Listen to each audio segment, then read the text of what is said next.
Hello दोस्तों, मेरा नाम है राहत ज़मान और आप देख रहे हैं health care professional YouTube channel.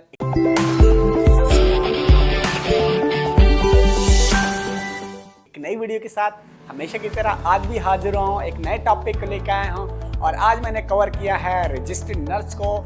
Nurses के हवाले से जो मेरी एक सीरीज़ चल रही है उसका ये पार्ट 2 आया है और पार्ट 2 में मैं कंप्लीट रजिस्टर्ड नर्स के बारे में कंप्लीट डिटेल देने वाला हूं। तो वीडियो स्टार्ट करने से पहले का हमेशा की तरह एक ही रिक्वेस्ट रहती है कि काइंडली मेरे चैनल को कर ले सब्सक्राइब, क्योंकि इसी तरह ये इंपॉर्टेंट आपको वीडियो लेके आता रहेगा। तो आज ये पार्ट 2 है। आज मैं रजिस्टर्ड नर्स के कंप्लीट क्राइटेरिया, स्कोप, जॉब और सारी डिटेल देने वाला हूँ। तो वीडियो की तरफ बढ़ते हैं। सबसे पहले क्राइटेरिया मैं डिस्कस करूंगा कि रजिस्टर्ड नर्स जो है उसके लिए क्या रिक्वायरमेंट है, कब वो एलिजिबल होता है। इसमें ये सारी चीज़ें मैं आप लोगों को जो सऊदिया और ये जितनी भी कंट्रीज़ हैं वो सारे कवर करूंगा, क्योंकि जो पार्ट 1 था, पार्ट में असिस्टेंट नर्स था, उसमें मुझसे जो बाकी गल्फ कंट्री है उनकी क्या रिक्वायरमेंट है वो थोड़ा सा मैं साथ में ऐड करूंगा। वो वीडियो हो सकता है थोड़ी सी लंबी हो जाए, लेकिन वीडियो को अगर आप इन तक देखोगे तो आपके माइंड में, अगर आप किसी भी गल्फ कंट्री में जाना चाहते हैं जिसमें सऊदिया, ओमान, कतर, बहरीन, कुवैत, कहीं भी जाना चाहते हैं सऊदिया, तो आपको ये सारी कंट्री की जो लाइसेंस है वो कवर हो जाते हैं। सबसे पहले क्राइटेरिया मैं यूनाइटेड अरब एमिरेट्स के हवाले से कवर करूंगा और साथ में सऊदिया के हवाले से कवर करूंगा, क्योंकि इन दोनों की जो रिक्वायरमेंट है थोड़ी सी डिफरेंट है। बाकी जितनी भी गल्फ कंट्री है इनकी रिक्वायरमेंट सेम होती हैं। तो सबसे पहले मैं कवर करने लगा हूँ सऊदिया के हवाले से। देखो, अगर आपके पास बैचलर डिग्री है तो तभी आप रजिस्टर्ड नर्स कहलाते हो। पाकिस्तान में क्या होता है कि कुछ कैंडिडेट है जिन लोगों ने 3 साल का जो जनरल नर्सिंग का डिप्लोमा है वो किया होता है, साथ में 1 साल का जो मिडवाइफरी होता है वो किया होता है, टोटल 4 ईयर एजुकेशन बनती है। वो कहते हैं कि हम फुल नर्स हैं। हाँ, पाकिस्तान में तो आप फुल या रजिस्टर्ड नर्स कहला सकते हो क्योंकि आपकी 4 ईयर एजुकेशन है, लेकिन आप बाहर कंट्री अगर आप अप्लाई करते हो तो आप स्टिल अभी भी आप असिस्टेंट नर्स हो, क्योंकि आपके पास बैचलर डिग्री नहीं है। आप लोगों के लिए मैं एक तरीकाकार जरूर बताऊंगा कि पाकिस्तान में अगर आप 3 पेपर साथ में और ऐड कर लेते हो, पंजाब यूनिवर्सिटी से या फैसलाबाद, कुछ यूनिवर्सिटी हैं जो आपसे पेपर लेती हैं, ये 4 साल की डिग्री या डिप्लोमे कंप्लीट करने के बाद आपने 3 पेपर देने होते हैं, जिसमें इस्लामियात, मुताला पाकिस्तान और साथ में इंग्लिश के। ये 3 पेपर अगर आप देते हो तो पंजाब यूनिवर्सिटी आपको बैचलर डिग्री दे देती है, क्योंकि 4 ईयर एजुकेशन डिप्लोमेज आपके पास ऑलरेडी हैं। 3 साल का जनरल नर्सिंग है, 1 ईयर की मिडवाइफरी है, और साथ में अगर आप एडिशनली ये 3 पेपर और दे देते हो तो आपको बैचलर डिग्री मिल जाती है। अगर आपके पास बैचलर डिग्री आ जाती है उस 3 पेपर पे तो आप तभी आप रजिस्टर्ड नर्स के ला सकते हो। आप बाहर के कंट्री के लिए आप अप्लाई कर सकते हो इज अ रजिस्टर्ड नर्स।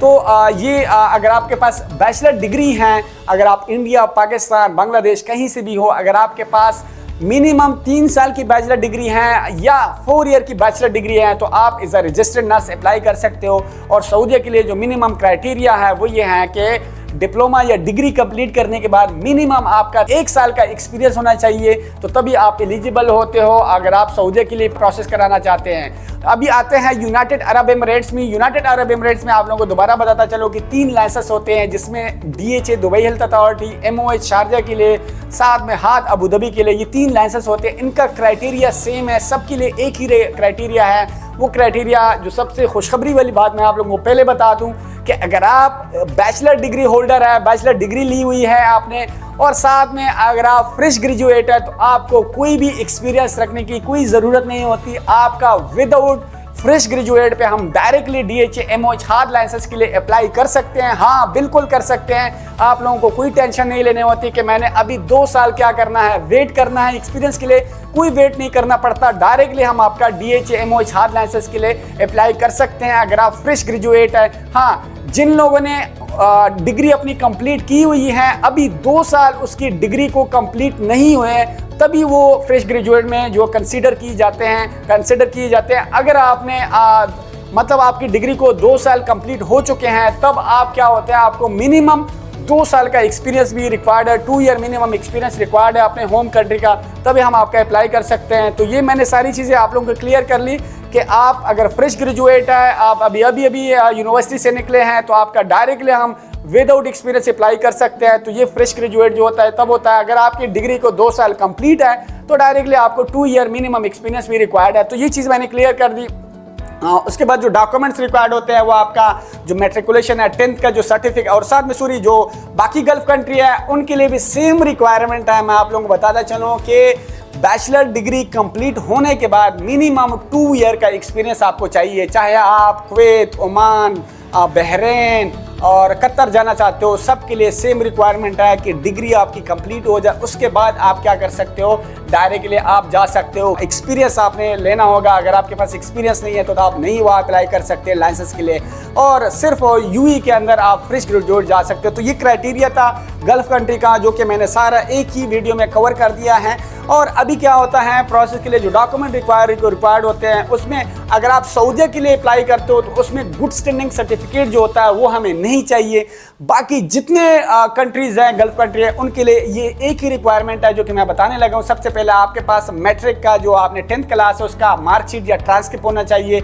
उसके बाद आपने एफएससी अगर किया है तो आपके पास एफएससी इंटरमीडिएट जो हाई सेकेंडरी एजुकेशन होती है उसका सर्टिफिकेट होना चाहिए। उसके बाद आपने बैचलर डिग्री जो की है उसकी डिग्री, साथ में उसका ट्रांसक्रिप्ट जो होता है वो होना जरूरी है। साथ में आपका गुड स्टैंडिंग सर्टिफिकेट जरूरी है। गुड स्टैंडिंग आपका होम कंट्री का होना चाहिए। उसके बाद जो आपका होम कंट्री का लाइसेंस होता है, उसको हम लाइसेंस भी कहते हैं और हम रजिस्ट्रेशन सर्टिफिकेट भी कहते हैं, तो वो होना चाहिए। उसके बाद आपके पास एक्सपीरियंस सर्टिफिकेट होना चाहिए, जो कि फ्रेश का मैंने ऑलरेडी बता दिया। मैं बार बार वो रिपीट नहीं करूंगा कि हाँ मैं फ्रेश हूँ, मैं एलिजिबल हूँ कि नहीं। एक वीडियो में मैं इतनी ज़्यादा चीज़ें एक्सप्लेन कर दूँ तो दोबारा मैं नहीं बताना चाह रहा। यहाँ पे मैं सारे डॉक्यूमेंट बताऊंगा, क्योंकि मैं यही सोचूंगा कि हमारे पास जितने कैंडिडेट आ रहे हैं वो फ्रेश नहीं है, वो उसके 2 साल हो चुके हैं। तो मैं यहाँ पे डॉक्यूमेंट की जो लिस्ट बता रहा हूँ, अगर आप फ्रेश ग्रेजुएट है तो एक्सपीरियंस को रिमूव कर ले। अगर आप फ्रेश नहीं है तो एक्सपीरियंस को ऐड कर ले। बस छोटा सा काम है, थोड़ा सा खुद भी माइंड करके चलना होता है मेरे साथ, तो मुझे इजी होता है। क्योंकि ये सवाल मैं इतना वीडियो में एक्सप्लेन कर लूँ, बार बार मुझसे वहाँ आके व्हाट्सएप पे आके दोबारा पूछा जाता है कि मैं एक्सपीरियंस नहीं चाहिए। भाई जब मैंने इतनी डिटेल में समझा दिया तो नहीं चाहिए आपकी एक्सपीरियंस सर्टिफिकेट। तो एक्सपीरियंस सर्टिफिकेट आपका रिक्वायर्ड है अगर 2 ईयर से आपका ज़्यादा डिग्री को हो चुके हैं। और उसके बाद आपका जो है पासपोर्ट और फोटो मैंने ऑलरेडी बता दिए हैं, एक्सपीरियंस सर्टिफिकेट मैंने बता दिया है। तो ये डॉक्यूमेंट है जो कि आपकी रिक्वायर्ड है। और उसके बाद हम आपको कंप्लीट DHA लाइसेंस का एमओ, किसी भी गल्फ कंट्री में जाना है तो आपको हम सारा स्टेप बाय स्टेप प्रोसेस करके देते हैं। और उसके बाद एक चीज़ मैं बता दूं, देखो मैं बार बार वीडियो में कहता हूं कि नर्सिस की वैकेंसी हर कंट्री में अवेलेबल होती है, चाहे जिस कंट्री में चले जाओ, लेकिन एक अपना लाइसेंस लेके जाओ उस कंट्री में। लाइसेंस के बगैर डायरेक्टली नहीं जाना, क्योंकि विदाउट लाइसेंस चले जाते हो तो बहुत ज़्यादा डिफिकल्टीज आती हैं। तो आपको लाइसेंस होना बहुत ज़रूरी है। और लाइसेंस का सारा प्रोसेस हम आपके होम कंट्री में रह के आपको सारा करके देते हैं। और साथ में आपका एग्ज़ाम भी, सारा प्रोसेस अंदर ही अपने home country India, Pakistan, Bangladesh और नेपाल में पूरे कंट्री, जितनी भी कंट्रीज है उन सब में प्रोमेट्रिक सेंटर है, तो वहाँ पे आपका एग्जाम होता है। यहाँ आना ज़रूरी नहीं होता। जब आप अपना लाइसेंस ले लेती हो तो तब आप जॉब हंटिंग के लिए आ सकती हो। और उसके बाद जो प्रोसेस है ये सारा हम करके देते हैं। उसके बाद जो स्कोप है, मैंने बता दिया कि पूरे जितनी भी कंट्री है हमेशा स्कोप अवेलेबल रहता है और इनकी वैकेंसीज आती रहती हैं। एक चीज़ मैं बता दूं कि सैलरी के लिहाज से और जो रजिस्टर्ड नर्स हैं इनके हमेशा हाई रहती हैं और हमेशा डिमांड में रहती हैं। और आप लोगों की जो सैलरी होती है मिनिमम जो स्टार्टिंग होती है 5,500 दरम से लेके आपकी 7,500 दरम के बीच में आपकी सैलरी होती है रजिस्टर्ड नर्सी। अगर आपके पास बैचलर डिग्री है और एक्सपीरियंस भी है तो आपकी 5,500 दरम से लेके आपकी 7,500 दरम आपकी सैलरी होती है। और एक्सपेंसेस के हवाले से मैंने बता दिया है कि आपने 1,000 दरम आपने निकाल देने हैं, या कुछ अच्छी जगह में रहना चाह रहे हो तो 1,200 दरम आप निकाल दे, जिसमें फूड, खाना पीना, ये सारी चीज़ें आपकी आ जाती हैं। रिमेनिंग आपकी सारी प्रॉफिट या बचत कह सकते हो। तो मैं इस वीडियो में सारी चीज़ें कवर कर ली है। और हमारे पास, मैं आप लोगों को बता दूं, अगर आप हमसे प्रोसेस करवाना चाहते हो तो आप व्हाट्सअप नंबर पे कांटेक्ट कर सकते हो। सेकेंडली हमारे पास ऑनलाइन क्रैश कोर्सेज होते हैं जिसमें हम आपको स्पेसिफिक में MCQ देते हैं और उसी में आपका फर्स्ट प्रायोरिटी पे फर्स्ट अटैम्प्ट में आपका एग्जाम भी पास आउट हो जाता है। तो आप हमारे व्हाट्सअप नंबर पे कांटेक्ट कर सकते हैं और हमसे ये सारी सर्विसेज ले सकते हैं। पार्ट 3 के साथ मैं आऊँगा। अभी ये पार्ट 2 मैंने कंप्लीट कर लिया है। नर्सिस का पूरी एक सीरीज़ है, तो पार्ट 3 के लिए वेट करें। मिलते हैं नेक्स्ट वीडियो में, तब तक के लिए अल्लाह हाफिज़।